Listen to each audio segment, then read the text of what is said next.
자, 여러분 이제 우리가 전 시간까지 해서 3방법의 진도를 모두 다 나갔습니다. 거래타입 비교법, 원가법, 수익환원법 3방법을 모두 다 진도를 나갔어요. 자, 우리 그래서 교과서에 편제가 있는 건 아니지만 제가 제 6절이라고 해서 3방식 종합이라는 워크북 퀴즈를 신설했고 이 안에 2개의 종합 문제를 넣었습니다. 자, 우리 그래서 이 2개의 종합 문제를 풀어봄으로써 지금까지 우리가 공부한 감정평가 3방법의 내용을 한번 총정리해보고자 합니다. 자, 우리 이제 그래서 문제 한번 풀어볼게요. 자, 문제 보니까 자, 감정평가사 K씨가 평가하고 있는데 물음 1번은요. 토지와 건물 각각의 가액을 산출해서 복합부동산 전체의 가액을 구하라고 합니다. 즉 개별평가로서 가치평가하라는 것이죠. 자, 물음 2번은요. 수익환원법에 의해서 토지 건물의 일괄 수익가액을 구하라고 합니다. 따라서 개별평가액과 일체 수익가액을 구한 다음에 각각 반반씩 섞어서 최종 평가액을 결정하라고 요구하고 있어요. 자, 평가 대상 토지를 보니까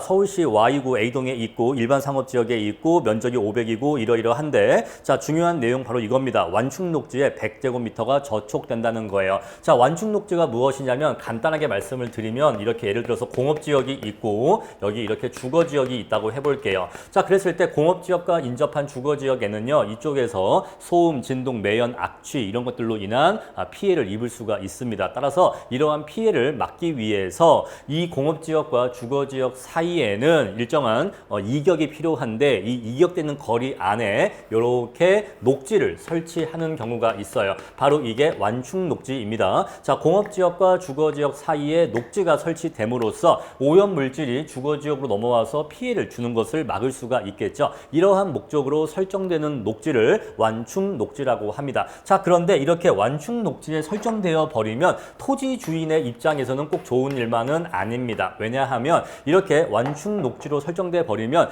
기존에 있던 건물은 인정되지만 이것이 지정된 이후에는 사실상 원칙적으로 신규 건설을 할 수가 없어요. 자, 완충 녹지로 지정돼 버리면 이제 이 시간 이후로는 원칙적으로 이 토지 위에 건물을 지을 수가 없게 된단 말입니다. 자, 우리가 토지를 갖고 있었을 때 이 토지가 가치를 갖는 이유는 이 토지 위에 건물을 지을 수 있기 때문입니다. 따라서 이 토지 위에 더 크고 더 높은 건물을 지을 수 있을수록 그 토지 가치는 더 높아지고 올라가는 거예요. 그런데 멀쩡한 토지가 완충 녹지로 지정되어 버리면 더 이상 건물을 지을 수가 없는 토지가 되어 버리기 때문에 완충 녹지로 지정되면 당연히 토지 가치의 감소가 발생한다는 걸 알 수가 있어요. 자, 우리 교재 80페이지 자료 06번에 2번 자료 보시면요. 완충 녹지 감가 비율은 40%의 감가가 있다라고 나와 있죠. 따라서 본건 토지는 전체 면적 500제곱 중에서 100제곱미터, 나머지 400은 멀쩡한데 100제곱에 대해서는 40%의 감가가 발생하게 될 것입니다. 아시겠죠? 자, 그래서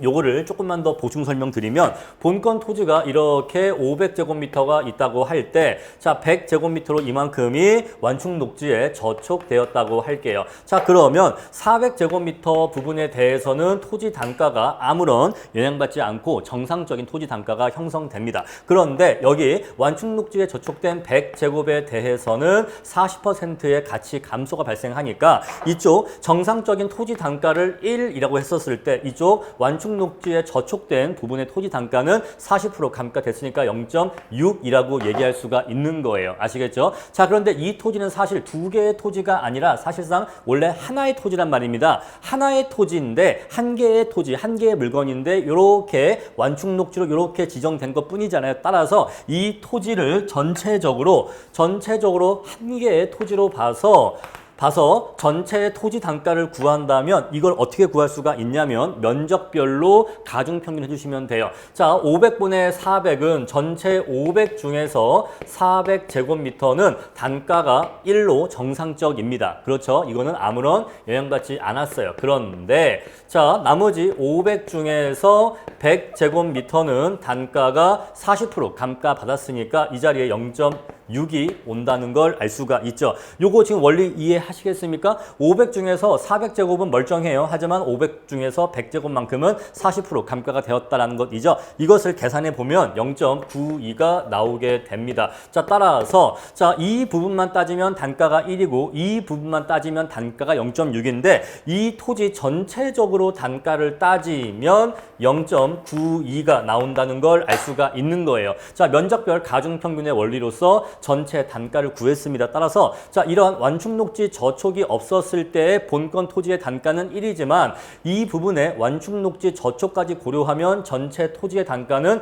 0.92로 토지 단가가 하락하는 걸 확인할 수가 있습니다. 자, 나중에 우리가 이제 이 수치를 개별 요인 비교할 때 활용하게 될 거예요. 자, 본건 토지와 다른 뭐 표준지라든가 우리 거래 사례 토지와 비교를 할 때 본건의 개별 요인으로서 이러한 수치를 이용하게 될 겁니다. 자, 본건 위에 건물 보니까 지하 1층부터 지상 3층까지 있는데 면적은 모두 다 300으로 똑같고요. 지하 1층은 주차장으로 이용 중이고 지상층은 점포로 이용 중인 거 알 수가 있습니다. 자, 가격조사 기간은 이렇게 나와 있으니까 가격조사 완료일인 23년 7월 31일이 기준 시점인 걸 알 수가 있고 평가 목적은 일반 거래 최애 유효 이용 상태라는 걸 알 수가 있어요. 자, 자료 2번 보니까 표준지 공시가가 한 개밖에 나와 있지 않기 때문에 당연히 얘를 써서 본건 토지 가치를 구한다는 걸 알 수가 있죠. 자, 그런데 이 본건 표준지 또한 30%가 도시계획 시설 도로에 저촉되고 있어요. 자, 이것은요, 이렇게 토지가 있었는데, 자, 이렇게 도로를 이렇게 낼 거라고, 이렇게 도로를 낼 거라고 이 부분이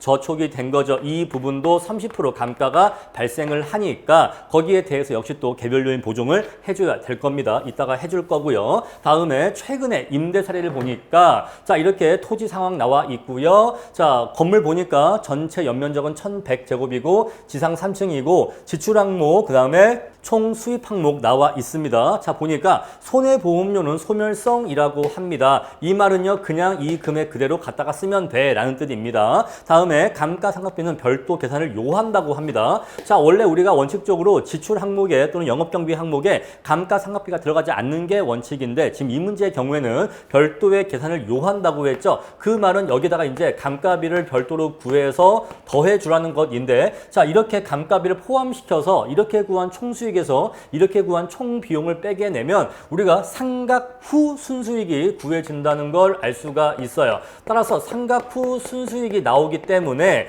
이것을 제대로 활용하려면 문제가 주고 있는 환원율도 상각 후 환원율 개념이 나와줘야 되는데 뒤를 넘겨서 확인을 해보니까 자료 11에서 4번 보니까 건물의 상각 후 환원율이 나와 있습니다. 따라서 이 상각 후 순수익과 이 건물의 상각 후 환원율이 대응되겠구나라는 것을 눈치챌 수 있어서 오케이. 따라서 감가비를 별도로 구해서 포함시켜서 나는 사례의 상각 후 순수익을 구하면 되겠다라는 생각을 하시고 문제풀이 계속 이어나가시면 됩니다. 자, 토지와 건물의 현존 가치는 총 수익을 발생시키는데 영향이 있는 것으로 상정함이라고 나와 있는데 이건 뭔 말인고 하니, 자, 토지의 우리가 이 사례에 이 임대 사례에서 임대 사례 순수익을 본건의 순수익으로 가져올 때, 그죠? 사례 수익을 본건의 수익으로 가져올 때 토지 요인 비교와 건물 요인 비교를 하라 이 얘기입니다. 자, 임대 사례와 본건 간에 토지 요인의 우열이 있을 것이고 건물 요인의 우열이 있겠죠. 따라서 이 우열에 따라서 수익의 크기가 달라지기 때문에 만약에 본건이 더 우세하다면 사례의 수익보다 본건의 수익이 더 높아져야겠죠. 반대로 본건이 더 열세하다면 사례의 수익이 본건으로 올 때 수익이 작아져야겠죠. 즉 쉽게 얘기하면 결국 토지 요인 비교와 건물 요인 비교를 하라 이 얘기예요. 아시겠죠? 토지 요인 비교와 건물 요인 비교를 하라 그 얘기입니다. 이렇게 해서 임대 사례까지 봤고요. 다음에 건축비 나와 있습니다. 자, 구조별로 표준 건축비와 내용연수 나와 있고 건물의 신축 일자와 개별 요인 치가 나와 있어요. 지금 현재 우리가 기준 시점이 23년 7월 23일인가요? 자, 기준 시점이 7월 31일이기 때문에 요걸 기준한다면 지금 임대 사례 건물은 신축된 시점으로부터 3년이 경과했다는 걸 알 수가 있고 대상 건물도 역시 3년이 경과했다는 걸 알 수가 있습니다. 따라서 임대 사례와 대상 건물을 모두 동일하게 신축 이후로 3년 정도 경과된 건물이라 잔가율이 똑같다는 걸 알 수가 있어요. 아시겠죠?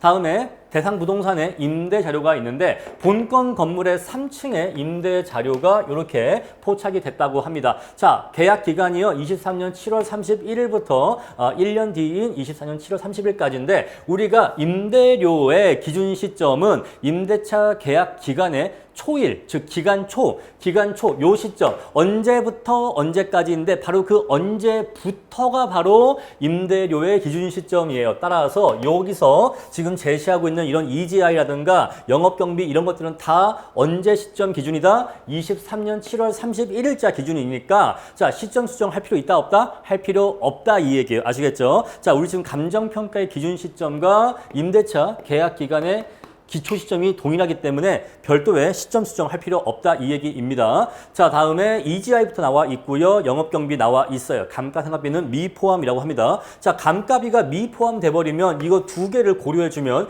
여기에서 얘를 빼주면 뭐가 나오죠? 상각 전 순수익이 나올 거야. 자, 아까는 상각 후 순수익인데 이번에는 본건에 임대 자료를 이용하면 상각 전 순수익이 나오게 됩니다. 자, 그럼 그랬을 때는 이거에 대응되는 환원 이율도 삼각전 환원 이율이어야 되는데 자 넘어가 보니까 자료 12를 보니까 자료 12에서 아라비아 2번에 복합 부동산의 종합 환원율 산정 시에는 엘우드법을 응용하라고 합니다. 여러분 우리가 공부한 시장 추출법, 엘우드법, 투자결합법 이런 것들은 다 뭘 전제로 한 거예요?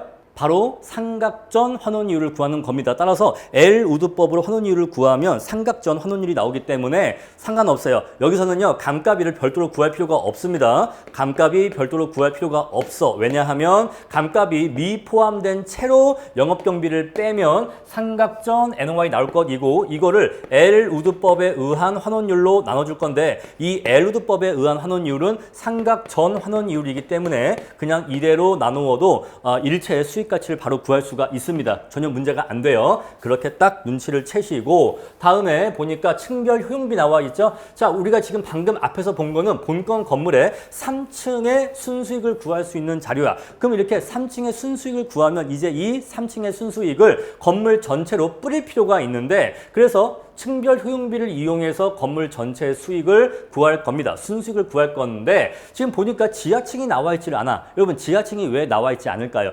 지하층은요. 아까 용도가 뭐였죠? 주차장. 따라서 별도의 임대료 수익이 나오지 않기 때문에 여기에 주차장인 지하 1층이 포함되어 있지 않은 겁니다. 아시겠죠? 자, 지하 1층은 주차장으로서 임차인을 들여서 세를 받는 공간이 아니기 때문에 여기에 나와 있지 않은 거고 자, 임대 면적과 연면적은 동일한 것으로 한다. 지하층은 고려하지 않는다라고 주고 있어요. 자, 저당 조건 보니까 20년간 기간으로 해서 자, 저당 조건 하고 있는데 자, 근데 조금 조건이 특이합니다. 자, 요 기준 시점부터 대출을 받는 건데 이자만 연간 단위로 지급한다고 해요. 자, 우리가 일반적으로는 원리금 균등 상환이라고 해서 L 곱하기 MC를 해서 DS를 구하고 이렇게 구한 DS는 매기 일정한 금액을 지불하면서 그 안에는 원금도 포함되어 있는데 지금 이 경우에는요. 이자만 지급하지 대출 기간 중에 원금은 상환하지 않는다고 합니다. 이자만 지급하는 조건이고 원금은 상환하지 않아요. 그래서 원금은요. 기간 말에 일시금으로 한 번에 원금을 상환한다고 합니다. 우리가 알고 있는 일반적인 대출 조건이 아니라 이자만 지급하는 조건이라는 거. 자, 보유기간은 5년 상정할 거고요.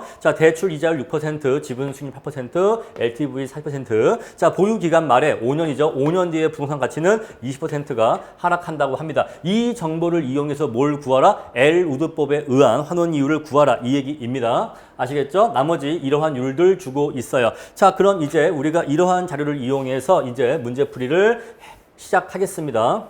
자, 그럼 이제 문제 요구사항대로 개별평가 먼저 하겠습니다. 본건의 토지가치를 먼저 구할 거예요. 자, 우리가 표준지 공시지가를 이용해서 본건의 토지가치를 먼저 한번 구해 보려고 합니다. 당연히 얘를 선택하면 되겠죠. 자, 그런데 이제 제가 여러분 이번 강의부터는 제가 실무 문제풀이를 할 때 좀 새로운 강의 기법을 도입하고자 합니다. 자, 앞으로는 이쪽 화면에 문제를 띄우고 이제는 이쪽 화면에 해설을 띄워서 문제와 해설을 동시에 보면서 강의를 진행하고자 합니다. 자, 이제 이렇게 진행을 할게요. 자, 당연히 얘를 선택하겠죠. 320만 원이고요. 자, 시점 수정은 1월 1일부터 기준 시점인 7월 31일까지 시점 수정치 구하면 되고요. 자, 지역 요인 당연히 인근 지역이니까 1이고요. 자, 이제 개별 요인을 구해야 되는데 이 문제에서는 개별 요인 비교치가 논점이 됩니다. 자, 자료를 보시면요. 대상 토지의 개별 요인 비교치는 100이고 표준지는 101이니까 당연히 여기 일반적인 개별 요인은 101분의 100이 이 자리에 오게 되겠죠. 그런데 본건 토지는요. 완충 녹지에 저촉이 됩니다. 따라서 자, 우리가 행정적 요인을 비교할 때 지금 우리가 요 부분이 행정적 요인, 개별 요인 중에서 행정적 요인에 대한 보정인데 본건 토지는 완충 녹지에 저촉이 되고, 그죠? 완충 녹지 저촉, 완충 저촉. 얘는 본건 토지이고요. 이게 분자에 와야 되고, 자, 표준지는요. 표준지는 도시 계획 도로에 저촉이 되죠. 이거는 표준지입니다. 자, 따라서 각각 이러한 행정적 요인을 보정할 필요가 있어요. 자, 본건 토지는 아까 우리가 공부를 했지만, 자, 500 중에 100제곱미터는 0.6으로 가치가 감소하게 되고, 나머지 500 중에 400은 멀쩡하니까 곱하기 1을 해도 되지만, 곱하기 1은 써도 그만, 안 써도 그만이에요. 왜? 곱하기 1이니까. 그래서 바로 요 수치가 본건의 왕충녹지 저촉을 고려한 본건의 개별 요인치가 되는 것입니다. 자, 그러면요, 표준지가 도시계획 시설도로에 저촉되고 있다는 것에 대한 개별 요인치는요. 자, 전체 면적 중에서 0.7은 멀쩡하죠. 저촉되지 않았죠. 따라서 0.7은 그냥 그대로 0.7이 옵니다. 하지만 30%의 면적은 저촉이 되고, 이 저촉된 30%의 면적에서는 30%의 감가가 발생하니까 곱하기 0.7을 해주면 되는 거예요. 그래서 우리 요게 뭐라고요? 본건의 완충녹지 저촉을 고려한 본건의 개별 요인 비교치. 얘가 뭐라고요? 얘는 표준지의 도시계획 시설도로 저촉을 고려한 표준지의 개별 요인 비교치. 얘가 분모. 얘는요, 자, 얘는 왜 분자죠? 본건이니까요. 얘는 왜 분모죠? 표준지니까요. 그래서 얘 분의 얘 해주면 전체 개별 요인 비교치가 1.001이 나오게 돼요. 그래서 이렇게 해주면요. 그 밖에 요인 비교치는 할 필요 없다고 했으니까 본건의 토지 단가가 321만 원이 나오게 됩니다. 자, 그럼 이제 두 번째로 우리가 앞에서 보니까 최근에 임대 사례라는 것이 있었습니다. 자, 최근에 임대 사례가 왜 좋나 생각을 해보니까 자료 08번의 대상의 임대 자료에서부터는 자료 08부터는 물음 2 본건의 일체 수익가액을 구하기 위한 자료이고, 그 앞에 자료 07까지는 개별평가를 하기 위한 자료라는 걸 알 수가 있어요. 따라서 자료 03에 나와 있는 최근의 임대 사례 자료는 우리가 이렇게 해서 대상 전체의 상각 후 순수익을 구한 다음에 사례 건물 기속 순수익을 빼서 사례 토지 기속 순수익을 구한 다음에 그 사례 토지 기속 순수익을 본건으로 가져와서 본건의 토지 가치를 구하는 데 쓸 수가 있다. 결국 자료 03번의 자료들은 토지 잔여법을 쓰기 위한 자료다라는 것을 눈치를 채실 수 있어야 됩니다. 자, 그래서 이 자료에서 건물의 상각 후 환원이율을 주고 있는 거예요. 그리고 토지와 건물의 현존 가치는 총수익을 발생시키는 데 영향을 미친다. 이러한 문구를 준 겁니다. 자, 한번 볼게요. 보니까, 자, 수익 항목 보니까 연간 나와 있죠? 자, 우리가 보증금 항목이 나오면 이게 보증금인지 보증금 운용 수익인지 그 용어를 잘 봐야 되는데, 보증금 운용 수익이 나왔으니까 요 금액을 그대로 이렇게 쓰시면 되는 겁니다. 그 다음에 지불 임료 수입 또한 연간으로 나와 있으니까 요 금액과 요 금액을 그대로 쓰시면 되는 거예요. 우리 그래서 자, 임대 사례의 총수익이 얼마인지를 금방 구할 수가 있었습니다. 자, 다음에 보니까 손해보험료 소멸성이니까 그대로 쓰면 된다고 했죠. 유지관리비 오케이, 재세금가금 오케이 다 좋은데, 장기 차입 이자는 본건의 부동산 운영과 운영 관리와 직접적인 관계가 없다고 보여서 생략할 거예요. 얘는 제외할 겁니다. 여러분, 우리가 기본적으로 여기 이자라는 항목은요, 만약에 이 건물을 매입할 때 발생한 대출로 인한 이자라면 우리 이러한 이자는 DS에서 고려를 하지 영업경비에서 고려하지를 않아요. 따라서 우리가 일반적으로 이자 항목은 이자는 영업경비라든가 지출 항목으로 인정하지 않는다라는 것입니다. 따라서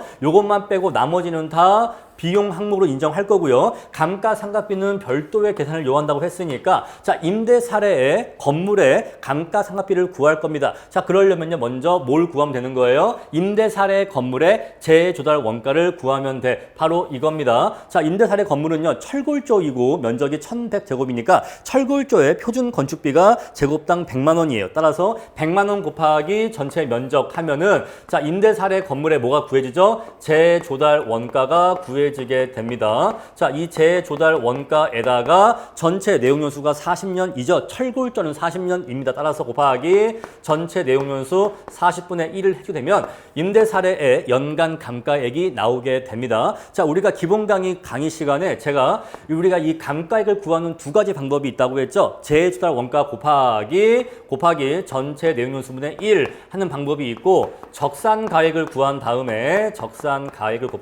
구한 다음에 곱하기 잔존 내용연수분의 1 하는 방법이 있다고 했는데, 이 두 가지 방법 중에서 요 1번 방법을 쓰는 것이 원칙이고 이론적으로 이것이 더 우월하다라고 말씀드렸습니다. 따라서 우리는 요 방법에 의해서 연간 감가액을 구할 거예요. 아시겠죠? 자, 그래서 임대 사례 건물에 재조달원가 구한 다음에 전체 내용수 40분의 1 곱해서 연간 감가액 구했고, 요 금액이 이 자리에 그대로 감가 삼각비로 들어오게 됩니다. 자, 그리고 장기 차입금 이자를 제외하고 나머지 비용 항목들은 그대로 옵니다. 자, 이것들의 총합을 구하니까 총 비용이 이렇게 나오게 되고, 여기에서 얘를 빼게 되면 사례의 상각 후 순수익이 나오게 됩니다. 그렇죠? 자, 이제 우리가 사례의 상각 후 순수익까지 구했는데, 이제 우리가 여기에서 뭘 해야 되는 거예요? 사례 건물의 귀속 순수익을 구해서 그것을 차감함으로써 사례의 토지 귀속 순수익을 구해야 됩니다. 자, 이제 우리가 여기 뭐죠? 사례 부동산 전체의 상각 후 순수익에서 건물 귀속 순수익을 빼서 사례의 토지 귀속 순수익을 구해야 되는데, 자, 건물 귀속 순수익은 어떻게 구하느냐? 당연히 이건 기본적으로 건물의 가치 곱하기 건물의 환원 이율을 곱해주면 건물 귀속 순수익이 나오게 되는 겁니다. 자, 건물의 가치란 당연히 건물의 적산가를 의미하는 거예요. 따라서 이렇게 해주면 임대사례 건물의 적산가를 구할 수가 있죠. 자, 전체 내용수가 40년인데 지금 기준 시점 현재 3년이 경과한 건물이기 때문에 적산가는요 40분의 37로 해서 감가해주면 되겠죠. 자, 이 감가하기 전에는 재조달 원가이고 감가까지 해주면 적산가가 나오게 돼요. 자, 바로 이게 사례 건물의 적산가가 되고, 여기에다가 건물의 환원 이율을 곱해주게 되면 건물 귀속 순수익이 나오게 됩니다. 따라서 여기에서 얘를 빼주면 사례의 토지 귀속 순수익이 나오게 돼요. 그렇죠? 자, 그럼 이제 이것을 본건으로 가져와야 됩니다. 자, 그럼 이제 본건으로 가져오려면 사례 토지의 1제곱당 토지 귀속 순수익을 알아야 돼. 그래서 나누기 사례의 토지 면적 한 겁니다. 아시겠죠? 사례의 토지 1제곱당 토지 귀속 순수익을 본건으로 가져올 것인데, 사정 보정 할 거 없고요. 시점 수정도 아까 할 거 없다고 했죠. 오케이. 자, 그런 다음에 지역 요인 비교치 할 거 없고요. 개별 요인 비교만 하면 되는데, 아까 얘기했죠. 토지의 토지의 가치는 총수익을 발생시키는데 영향을 미친다. 이 말은 곧 토지 요인을 비교해라 이 얘기입니다. 따라서 본건 토지는 완충 녹지에 저촉되기 때문에 이것을 감안해야 되고, 임대 사례의 토지는 이러한 저촉이 없기 때문에 그냥 1이에요. 따라서 임대 사례의 행정적 요인은 분모가 1이고 대상 토지의 분자는 이거니까 결국 토지 요인 비교치는 결국 이것으로서 결정이 되는 거죠. 그래서 이게 이 자리에 이렇게 토지 요인 비교치로 들어갑니다. 자, 그럼 이제 우리는 드디어 본건의 토지 귀속 순수익을 구할 수가 있게 되었고, 이렇게 구한 본건의 토지 귀속 순수익을 토지 환원율로 나누게 되면은 본건 토지의 단가를 구할 수가 있게 돼요. 자, 우리 이렇게 해서 이제 수익환원법, 다른 말로 토지 잔여법에 의한 토지 단가를 구할 수가 있었습니다. 자, 이제 우리가 최종 토지 가액을 결정해야 되는데, 우리 감칙사항의 태도에 따라서 특별한 사유가 없으면 우리는 원칙적으로 공시지가 기준법에 의한 토지 가액으로 결정을 하게 돼요. 따라서 요 단가에다가 곱하기 면적 500 해주니까 본건의 토지 가치를 구할 수가 있었습니다. 그렇죠? 자, 이제 토지 가치는 구했고요. 이제 건물 가치만 구하면 되겠죠? 자, 본건의 건물 가치는요, 본건의 구조가 철근, 콘크리트조이기 때문에 140만 원이 표준적 건축비가 되고요. 사정보정할 거 없고 잔가 역시 신축한 지 3년 된 건물이니까 50분의 47 해주면 됩니다. 곱하기 면적 해주면 본건 건물의 적산가를 바로 구할 수가 있어서 방금 구한 본건 토지의 가액과 지금 구한 건물 가치를 합산해주면 개별평가 원리에 의한 본건의 전체 평가액을 구할 수가 있게 되는 거예요. 자, 그럼 이제 우리가 일괄 수익가액을 한번 구해 봅시다.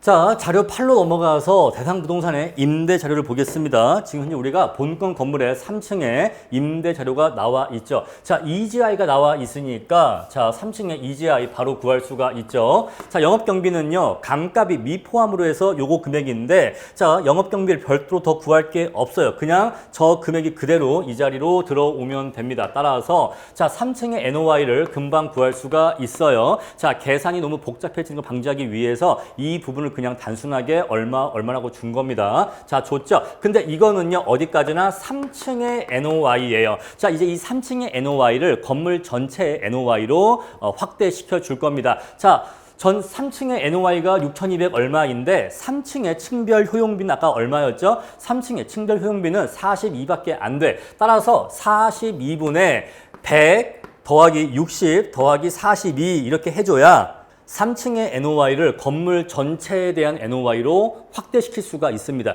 그렇게 구한 전체 NOI가 요 금액인 걸 알 수가 있는 거예요. 아시겠죠? 선생님, 아까 저 잘 이해가 안 갔는데요. 아까 여기서 감가상각비 미포함인데 아까는 감가비를 별도로 구해서 더했잖아요. 근데 왜 이번에는 감가비를 별도로 구해서 더하지를 않죠? 아까 말씀드렸죠. 자, 감가비가 미포함됐다. 이렇게 구하면 이렇게 구한 NOI는 상각 전이에요? 후예요? 이건 상각 전 NOI를 구한 겁니다. 근데 문제에서 뭐라고 했어요? 종합환원이율은 L우드법에 의한 환원율을 구해서 쓰라고 했죠. 근데 그렇게 구한 L우드법에 의한 환원율이 상각 전 환원이율이기 때문에 감가비를 더해주면 안 돼요. 아시겠죠? 그냥 이대로 구해야 됩니다. 만약에 감가비를 별도로 구해서 포함시켰다? 그래 버리면 이제 우리는 상각 후 NOI가 나오게 되는데 상각 후 NOI는 L우드법에 의한 상각 전 환원율로 나눌 수가 없어. 따라서 감가비를 넣으면 오히려 안 되는 거야. 아시겠죠? 자, 그래서 감가비 넣지 않고 이대로 상각 전 NOI 구했다라는 것이고 이렇게 구한 3층의 NOI를 층별 효용비를 이용해서 건물 전체의 NOI로 확대시켰다라는 것이에요. 여러분, 그런데 우리가 그냥 이렇게 층별 효용비만으로 이 3층의 NOI를 건물 전체의 NOI로 확대시킬 수 있었던 이유는 각 층별 면적이 같기 때문입니다. 아시겠습니까? 지금 이 건물은 그냥 문제를 쉽게 주기 위해서 각 층별 면적을 그냥 다 똑같이 줬어. 따라서 면적이 똑같기 때문에 그냥 효용비만 고려하면 되는데 만약에 층별 면적이 상이한 경우에는 단순히 이렇게 효용비만으로는 안 되고 면적까지 곱해서 각 층의 면적까지 곱해서 각 층의 효용 적수를 이용해서 계산해줘야 됩니다. 이해하시죠? 자, 그래서 만약에 면적이 상이하다라고 한다면 3층에 효용 적수가 이 자리 분모에 오고 자, 1층에 효용 적수, 2층에 적수, 3층에 효용 적수가 와서 이렇게 효용 적수로 해줘야지만 건물 전체의 NOI를 구할 수가 있는 거예요. 아시겠죠? 층별 면적이 상이한 경우에는. 왜냐하면 그때는 면적까지 고려해야 되니까. 근데 지금 이 문제는 층별 면적이 다 똑같기 때문에 별도로 효용 적수까지 갈 필요가 없는 겁니다. 아시겠죠? 자, 각 층의 면적이 똑같은 경우에는 효용 적수와 효용비가 동일해요. 하지만 각 층별 면적이 상이한 경우에는 효용비와 효용 적수가 상이해집니다. 그 내용까지 정리를 해 주시고요. 자, 다음에 이제 우리가 NOI 구했으니까 이제 우리는 환원율 구하면 되겠죠. 자, 그런데 우리 아까 자료에서 뭐였냐면요. 대출이 조금 특이했어. 대출 기간은 전체 20년이기는 한데 중간에 이자만 지급한다고 했고 기간 말에 원금을 상환한다고 했습니다. 근데 우리가 공부한 L우드법이라는 공식은 원리금 균등 상환을 전제로 구해진 환원율 공식이거든요. 따라서 이 공식을 쓰기는 쓰되 약간의 응용과 수정이 필요합니다. 자, 먼저 지분 수익률 0.08이 오는 거죠. 요거 아시죠? 다음에 자, V분의 L 대출 비율 0.4, LTV 0.4가 이 자리에 오게 되는 겁니다. 그런 다음에 지분 수익률 Y가 오는 건 맞아요. 그런 다음에 우리 이 자리가 뭐예요? 원래는 상환 비율이에요. 상환 비율인데 자, 대출 기간 중에 원금 갚는데요? 아니요, 원금 갚지 않는데요. 그러면요, 몇 년이 지나도 원금을 하나도 안 갚았어. 따라서 상환 비율은 항상 0입니다. 원금을 얼마나 갚았냐가 바로 상환 비율인데 원금을 갚지 않아. 기간 중에 원금을 갚지 않아. 따라서 상환 비율은 0이 돼요. 0이 되기 때문에 자, 곱하기 SFF인데 이 SFF가 얼마인지 관계없이 상환 비율이 0이기 때문에 이 가운데 항목은 0이 되어서 없어지는 거예요. 얘는 0이 됩니다. 왜? 이자만 지급하고 원금을 갚지 않기 때문에 상환 비율이 0이 되기 때문입니다. 자, 그런 다음에 이제 원래 이 자리는 원래 우리가 MC가 와야 되는데 MC는 원리금 균등 상환일 땐 이 자리에 MC가 와요. 그런데 지금은 이자만 갚는다고 했죠. 따라서 이 자리에 MC가 아니라 저당대부 이자율인 6%가 이 자리를 대신 오게 됩니다. 왜? 이자만 내니까. 우리가 원리금 균등으로 갚아 나가면 이 자리에 MC가 오는데 우리는 지금 이자만 내기 때문에 이 자리에 그냥 대출 이자율 0.06이 온다라는 것입니다. 자, 5년 뒤에 부동산 가치가 20% 하락한데 부동산 가치가 20% 하락하면 가치가 하락하면 자본 회수율의 부호는 플러스가 돼야 돼요? 마이너스가 돼야 돼요. 여러분 보세요. 자, 가치가 하락했다. 그러면은 환원이율은 커져야 돼요? 작아져야 돼요? 환원율이 커져야지만 부동산 가치가 작아지는 걸 표현할 수가 있죠. 그래서 여기 자본 회수율의 부호가 플러스가 오는 겁니다. 20%의 가치 하락은 자, 플러스 0.2가 되는 거예요. 아시겠죠? 그런 다음에 근데 이러한 20%의 가격 하락이 어느 날 한 번에 갑자기 빡 발생한 게 아니라 보유기간 5년에 걸쳐서 발생한 것이니까 그럼 대체 연간 1년간 연당으로 얼마씩 가치가 하락한 건데 이것을 과거 5년치로 매년의 가치 하락분으로 안분하기 위해서 5년짜리 SFF를 곱해주는 거예요. 그러면 이제 결국 엘우드 공식을 이용한 환원율이 나오게 됩니다. 자, 우리가 공부한 원리금 균등 상환 조건의 환원율은 아니지만 이자만 지급하는 조건의 환원율이 나오게 되는 거예요. 아시겠죠? 따라서 이 환원율이 이 자리로 들어가서 이게 지금 삼각전 순수익이고 삼각전 환원이율이니까 이렇게 해서 이제 일체 수익가액이 나오게 되는 거죠. 따라서 우리가 아까 구했던 개별 평가액과 지금 구한 일체 수익가액을 반반 섞어서 산술평균에서 최종 평가액을 결정하면 되는 것입니다. 자, 우리 이러한 논리로 문제 1번 해결할 수가 있었습니다. 자, 그럼 이제 이어서 문제 2번 풀어보죠. 자, 가면평가사 PC는 토지와 건물로 구성된 복합 부동산에 대한 평가 의뢰를 받고서 평가하고 있는데 자, 물음 1번은 뭐예요? 개별 평가에 의한 가치를 구하라. 물음 2번은요. 일괄 평가에 의한 가치를 구하라 라고 묻고 있습니다. 자, 보니까 토지는 이렇고요. 건물은 이렇고요. 소유자 NC고 시장 가치 구할 거고 기준 시점은 24년 8월 25일입니다. 자, 의뢰인도 역시 소유자와 동의를 하고요. 자, 접수일자, 가격조사 완료일자 의미가 없어요. 왜냐하면 기준 시점이 제시가 되어 있기 때문이죠. 아시겠죠? 다음에 이제 보니까 자, 용도지역 일반 주거지역이고 기타 공법상 제한 사항 없습니다. 자, 공부가 현황 일치하고요. 상업용 중로 환명 가정형 평지 나와 있고 자, 공시지가가 이렇게 세 가지 제시되어 있는데 지금 용도지역이 일반 주거지역이기 때문에 요거는 일단 제외해야겠죠. 그런 다음에 현재 이용 상황이 상업용으로 이용되고 있기 때문에 여기 주거용 이용 상황은 맞지가 않아서 두 번째 2번 표준지 공시지가를 선정하면 된다는 걸 쉽게 바로 선정할 수가 있습니다. 자, 다음 내용 보니까 거래 사례가 나와 있는데 자, 이렇게 나와 있는데 거래 가격이 나와 있고 이건 지금 현재 토지 건물 일체로 한 거래 가격인 걸 알 수가 있네요. 그렇죠? 다음에 정상적인 거래 사례인데 토지와 건물의 가격 구성 비율은 배분법을 적용하라고 합니다. 즉 토지와 건물의 가격을 이렇게 나누라 이 얘기인데 배분법 적용 시에 토지와 건물의 결합에 따른 증분 가치는 모두 다 토지에 귀속된다고 가정한다고 나와 있어요. 자, 이 멘트는요. 곧 건물 차감법을 쓰라는 말입니다. 건물 차감법을 쓰라는 표현이에요. 자, 앞으로 문제를 푸실 때 이러한 멘트가 나오면 아, 건물 차감법을 쓰라는 얘기구나 라고 눈치를 채시면 돼요.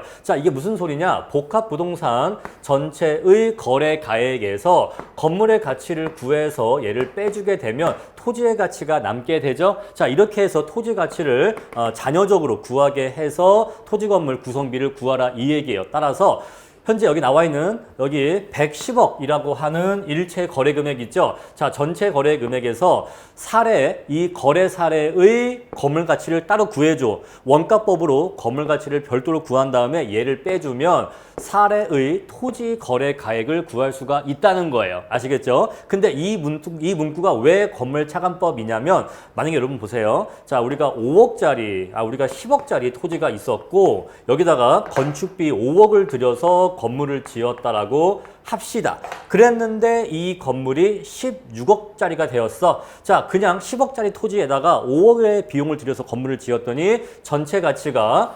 16억이 되었다고 합시다. 자, 1억 원이 왜 증가한 거죠? 토지와 건물의 결합으로 인한 시너지 효과 또는 증분 가치라고 해요. 자, 우리가 토지와 토지가 합병을 해도 증분 가치가 발생하지만 토지와 건물이 결합을 해도 증분 가치가 발생한다고 보는 경우가 있습니다. 자, 그냥 맨 땅에다가 건물을 지어 올리면 그냥 맨 땅으로 있던 토지가 드디어 건물이 지어진 우리가 뭔가 이렇게 수익이 발생하는 토지로 바뀌기 때문에 그로 인한 가치의 증가가 발생한다라고 보는 경우가 있어요. 아시겠죠? 그러니까 이렇게 이것을 이렇게 인정하는 경우가 있고 보지 않는 경우도 있어. 그러니까 엄밀하게 얘기하면 토지 위에 건물을 지으면 증분 가치가 있는 게 일반적이에요. 그런데 이 증분 가치에 대해서 고려하면 너무 문제가 복잡해지니까 이 증분 가치에 대해서 언급하지 않는 경우도 많아요. 아시겠죠? 자, 그래서 증분 가치라고 하는 것은 이론적으로는 발생하는 것이 맞다고 보는데 우리 실무 문제에서는 이것을 고려하라고 주는 경우가 있고 고려하지 말라고 아예 언급하지 않는 경우가 있어. 아시겠죠? 근데 이 문제는 지금 언급을 하고 있는 거죠. 자, 이러한 경우에 이 플러스 1억이라고 하는 이 증분 가치는 모두 다 토지한테 줘라 이 얘기예요. 자, 그 말은요. 자, 이 전체 16억에서 건물의 가치는 그냥 순수하게 건물의 공사비만 빼라. 건물의 원가법에 의한 순수한 공사비만 빼주면은 11억이 남게 되겠죠? 근데 원래 토지 가치는 10억인데 토지 가치가 11억이 남게 돼요. 이 말은요, 원래의 토지 가치에다가 토지 건물 결합으로 인한 증분 가치 1억이 여기에 더해졌기 때문이에요. 따라서 건물 차감법을 이용하게 되면 일체 부동산 거래 사례에서 거래 금액에서 자, 원가법에 의한 건물의 가액을 빼주게 되면 자, 토지 건물 결합에 따른 증분 가치는 모두 다 토지에 귀속되게 됩니다. 우리 이 11억을 토지 가치로 보기 때문에 이 증분 가치가 모두 다 토지 가치에 포함되는 것으로 처리가 돼요. 로직 이해하시겠죠? 자, 따라서 토지 건물 결합으로 인한 증분 가치를 토지에만 반영을 해 주려면 건물 차감법을 쓰면 된다는 것이고, 자, 건물 차감법은 이렇게 되는 결과를 초래하기 때문에 어떠한 이론적인 한계점을 가진다. 토지 건물 결합으로 인한 증분 가치를 건물에 배분해 줄 수 없다는 한계점을 가져요. 그럼 반대로 토지 차감법을 쓰게 되면 어떻게 되느냐? 그럼 반대의 결과가 발생하게 됩니다. 자, 10억짜리 토지에다가 5억짜리 건물을 지어 올렸어. 그랬더니 전체 부동산 가치가 16억이 되었어. 자, 이 16억에서 토지 가치 10억을 빼게 되면 건물 가치 6억이 남게 되는데 이 건물 가치 6억은 원래 건물 가치 5억에다가 플러스 1억이 더해진 거거든요. 따라서 바로 요 1억 토지 건물 결합에 따른 증분 가치가 모두 다 건물에 반영이 되게 되죠. 따라서 토지 차감법에 따르면 토지 건물 결합에 따른 증분 가치가 모두 다 어디에만? 건물에만 반영이 되는 결과가 초래되기 때문에 각 방법은 일장일단이 있는 거예요. 아시겠죠? 그런데 두 가지 중에서 우리는 건물 차감법을 좀 더 일반적으로 씁니다. 아시겠죠? 자, 일반적으로 우리는 건물의 원가법에 의한 가치만 인정하는 게 일반적이에요. 자, 넘어가도록 할게요.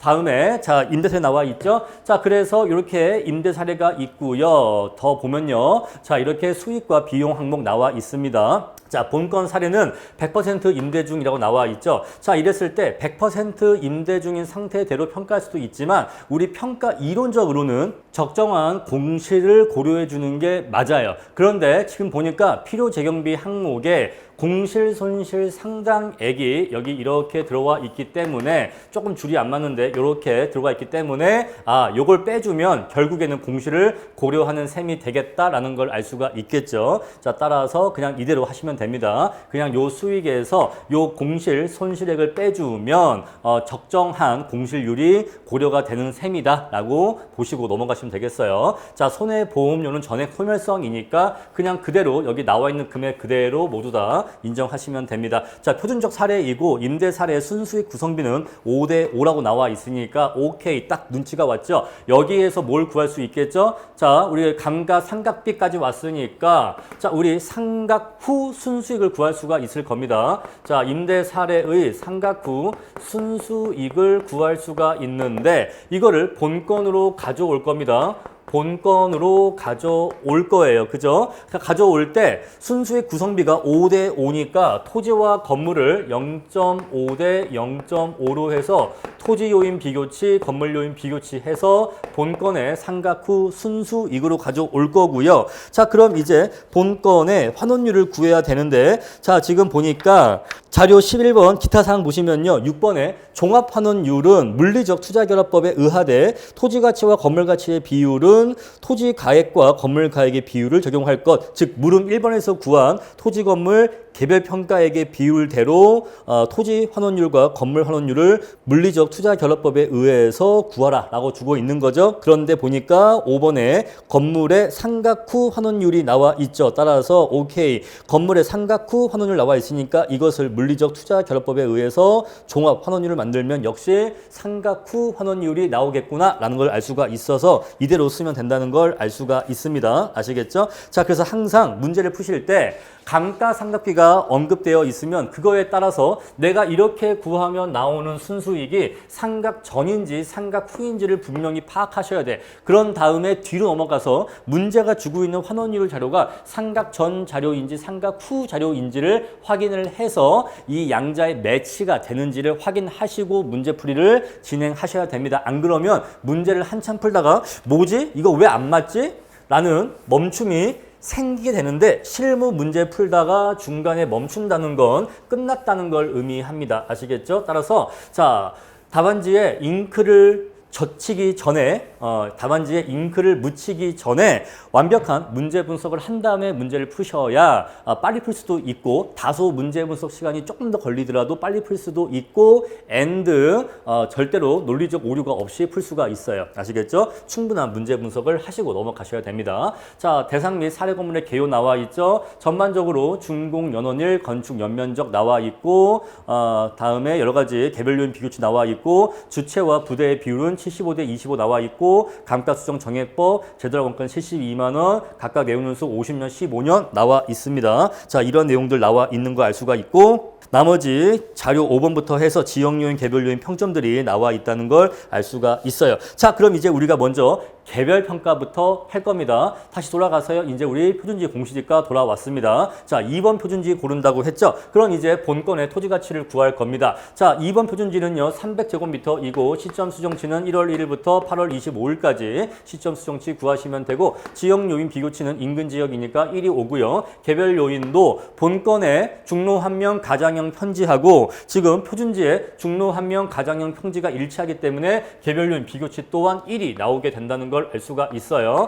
자, 그 밖에 요인 부동치 안 하고요. 그냥 1이라고 치고요. 단가 나오게 되고요. 곱하기 면적하면 총액까지 구할 수 있게 됩니다. 자, 우리 이렇게 해서 토지 가치 구했고요. 다음에 이제 본건의 건물 가치 구할 겁니다. 자, 제조자 원가가 72만 원이라고 문제가 주고 있었죠. 어디에서 줬냐면 아까 우리 요 자료에서 주고 있었어요. 건설 사례에 제조자 원가가 72만 원이니까 요거죠. 건설 사례. 자, 72만 원 기준하고요. 다음에 사정 보정치, 시점 수정치. 얘가 지금 최근이기 때문에 여기 나와 있죠. 자, 기준 시점에서의 건축 가격이기 때문에 시점 수정할 필요가 없습니다. 따라서 시점 수정치 0이고요. 자, 개별 요인 비교치는 아래 나와 있죠. 건설 사례 100인데 본건은 98이니까 100분의 98이 이 자리에 오게 되는 겁니다. 그런 다음에 이제 본건의 면적, 연면적 11,200을 넣어주게 되면 본건 건물의 재조달 원가를 구할 수 있게 되고 이제 여기다가 감가 수정을 하면 되죠. 자, 주체와 부대의 구성비가 75대 25이고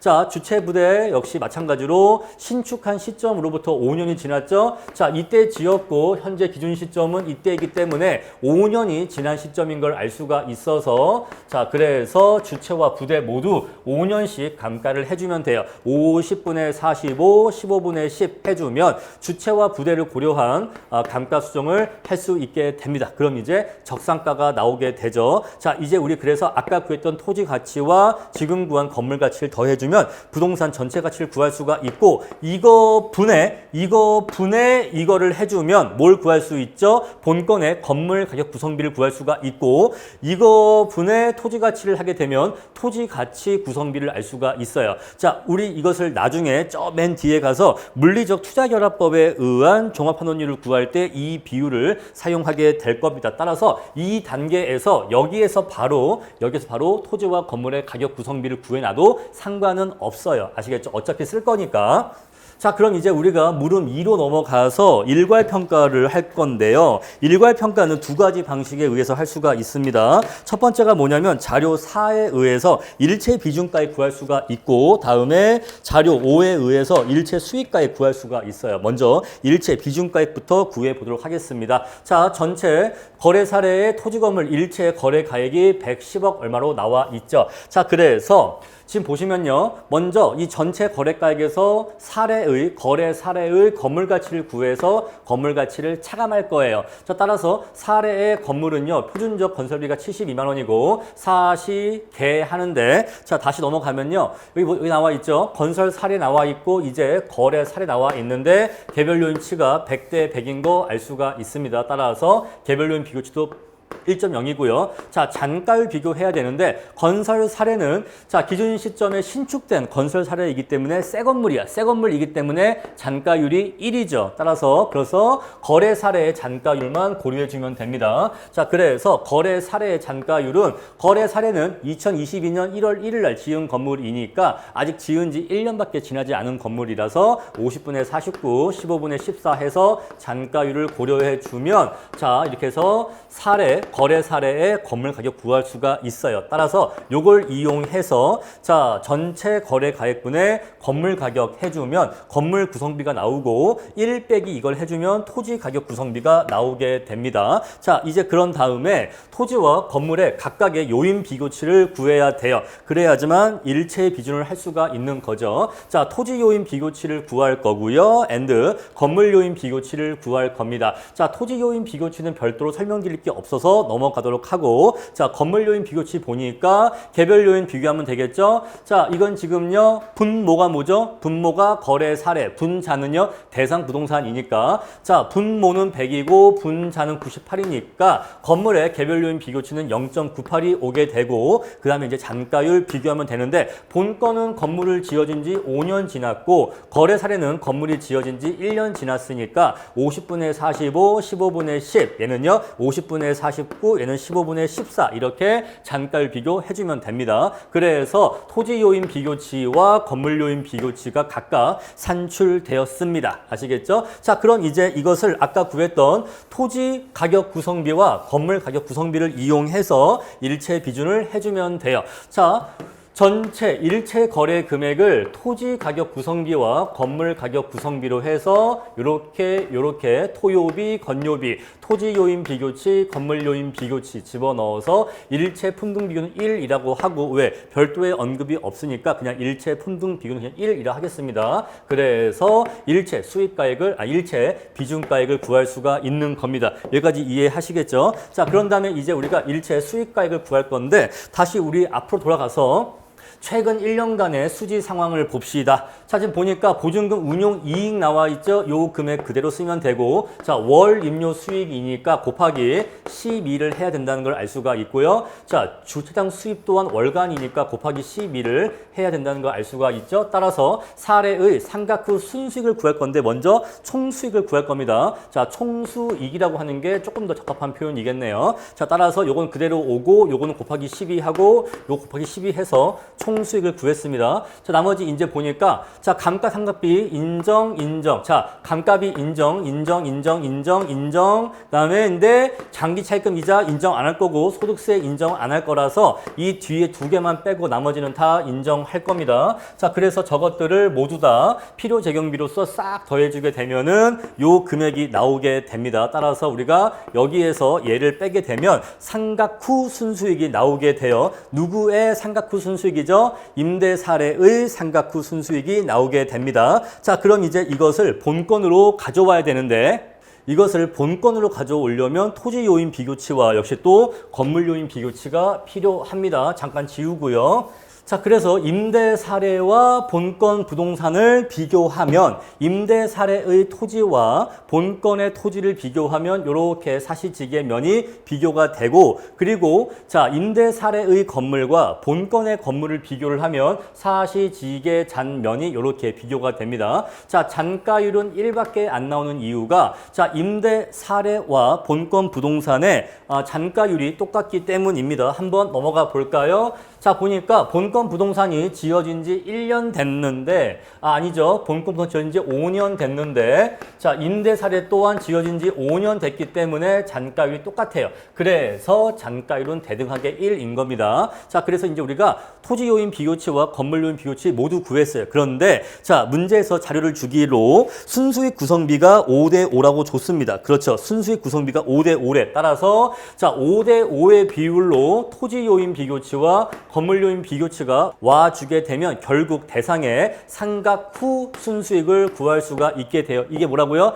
대상의 상각후 순수익입니다. 자, 이렇게 대상의 상각후 순수익 구한 다음에 이제 여기에 대응할 종합 환원율을 구해야 되는데, 자, 문제에서 요구하기를 물리적 투자결합법에 의해서 종합 환원율 구하라고 하고 있습니다. 자, 따라서 먼저 토지와 건물의 가치 구성비를 구해야 되는데, 이건 이미 우리가 아까 물음 1에서 구한 개별 감정평가액을 이용해서 토지 건물 가격 구성비를 구하면 돼요. 해보니까 토지는 48.6%고 건물은 51.4%라서 이 자리에 토지 환원율, 이 자리에 상각 후 건물 환원율 와주게 되면은 결국 본건의 환원율이 나오게 됩니다. 그렇죠? 종합 환원율이 나오게 돼요. 따라서 요거는요, 상각 전이에요, 상각 후예요. 이건 상각 후 환원율 입니다. 상각 후 환원 이율이야. 왜냐하면 이 자리에 뭐가 들어갔죠? 상각 후 건물 환원 이율이 들어갔기 때문에 이렇게 구한 종합 환원율 또한 상각 후 개념의 종합 환원율이 구해지게 되는 겁니다. 여러분, 토지 환원율은 상각 전, 상각 후가 없어. 그러니까 토지 환원율은 따질 게 없는 겁니다. 상각 전, 상각 후가 없어요. 토지는. 아시겠죠? 자, 그래서 우리가 상각 전이냐, 상각 후냐 따지는 거는 건물 환원율에 대해서 그리고 종합 환원율에 대해서만 따지는 건데, 자, 우리가 이렇게 구할 때 들어간 건물 환원율이 상각 후 환원이율이기 때문에 이렇게 구해진 종합 환원율 또한 상각 후 환원율이 나온다, 이 얘기예요. 따라서 우리가 구한 대상의 본건의 상각 후 순수익을 상각 후 환원율로 나눠주게 되면 부동산 전체 가치가 나오게 되는 겁니다. 자, 우리 이렇게 해서 일체 비중가액, 일체 수익가액 모두 구할 수가 있었습니다. 자, 이렇게 해서 문제를 해결할 수가 있었어요. 확실히 우리가 앞에서 기본 내용 공부할 때 풀었던 문제들에 비하면 이렇게 이제 마지막 종합 응용 단계에 가면 조금 더 문제 난이도가 올라간다는 걸 아실 수가 있겠죠. 자, 근데 사실은 문제 난이도가 이건 사실 중간 정도입니다. 이건 중간 정도고 상급 레벨의 이제 문제가 우리 기본 강의 1, 2, 3 끝난 다음에 이제 출제가 되고 이제 강의를 하게 될 거예요. 자, 근데 일단 여러분들은 일단 현재 수준에서는 이 정도 문제까지는 푸실 수가 있어야겠다라고 생각을 합니다. 자, 그래서 제가 지금 내어드린 이 두 개의 문제를 꼭 본인 힘으로 풀어보시고 3방식을 마무리하시면 좋겠습니다. 마치겠습니다.